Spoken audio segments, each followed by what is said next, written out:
Andrew Clennell, our political editor, joins us. There you go. They're slapping each other on the back there for another win. Andrew. Yeah, they've had a couple. They're not going to get that housing fund through, I don't think. And you saw the Prime Minister arguing there, OK, the Greens say we're not putting up enough money, which they are. They're saying it'll make no difference to housing waiting lists whatsoever.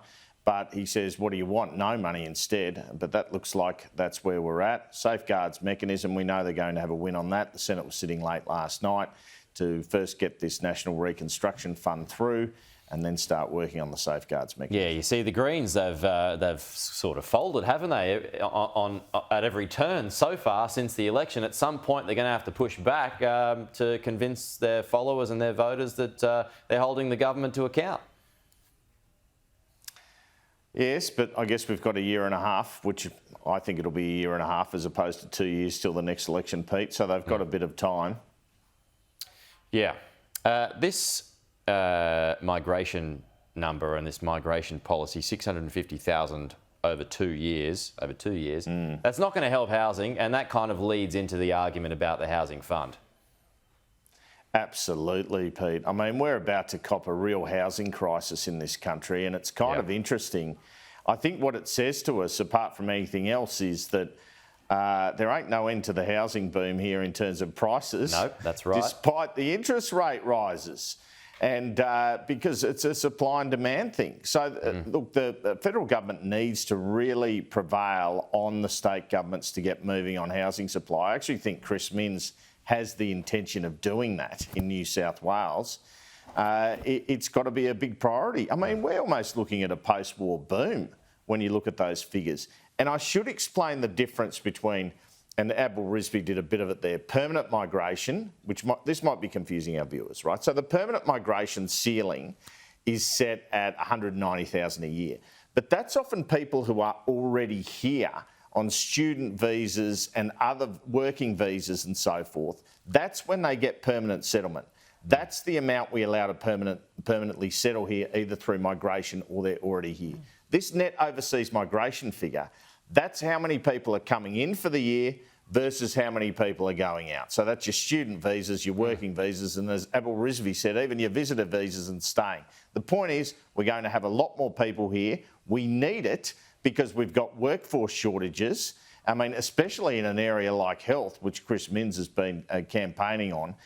So I think it's a good thing in one way, but it's a real challenge for the federal government and governments generally, because if you don't have the housing, you don't have the infrastructure, it turns south for you very quickly. It's a real double-edged sword because, yes, we all agree that we need those workers, but we've got no housing here. It's interesting, I was speaking to Susan Lee about this morning. She goes, right, we need more workers, we need more of these folks out in the regions, but then Mark Bouris was on the show as well saying there's no housing in the regions as well. Yeah, I mean, that's a common refrain, isn't it? You get more points or whatever if you settle in Adelaide or the regions, but I mean, people just don't do it, or they often have family or community ties here, so they go to the regions for 2 years and then move to the city anyway. That's just life. Well, meanwhile, and again, back to Mark, I mean, meanwhile, this all becomes inflationary because rents are just going to go up, landlords are going to ask for more, and because demand is so high, people are going to pay it. Yeah, and the only answer is supply. So that's down to state governments, and wow, if we didn't have a housing crisis before, we're about to have one. And it's not like it's not staring Treasury in the face. They're doing the modelling to suggest this. There is an opportunity in this budget to have some answers to this, to work a bit harder for this. I know there's strains on the budget, but there's an opportunity. If Treasury's defining the problem and they're releasing that now, the political strategy usually is to give us a bit of a solution in the budget. This might be, outside of cost of living, Andrew, housing was what? Do you think probably the biggest issue that faces the country at the moment?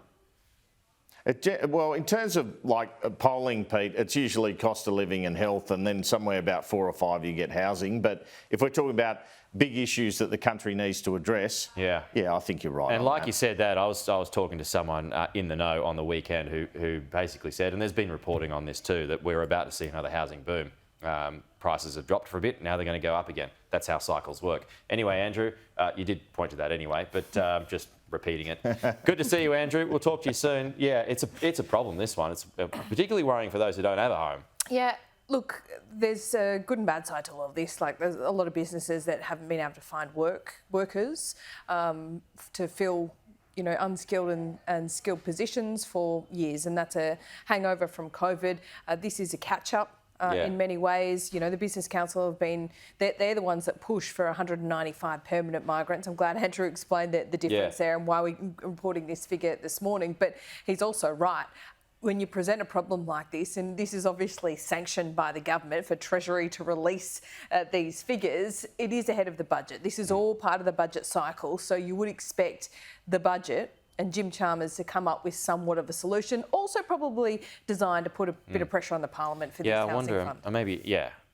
And if there's not a housing fund, if this doesn't go through, I mean, what's the backup then? Well, to be honest, the government is very limited, and as it should be, in how much public housing they can build. This has got to be driven by the private sector. It's got to be driven by big investment. So, you know, looking at Anastasia Palaszczuk, she's doing the populist thing at the moment, talking about rent control, essentially. But what's that going to do for investment and investors who can afford to, you know, buy an apartment, rent it out?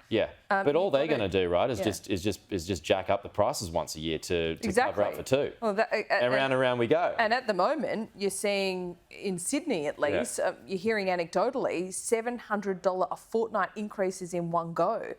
That's not happening in Queensland just yet, but that will happen if this happens. Particularly if we've got so many more folks coming over to the country too, which again we need. We need, but if we've got nowhere to put them. Oh boy, there's some issues around the corner. There are.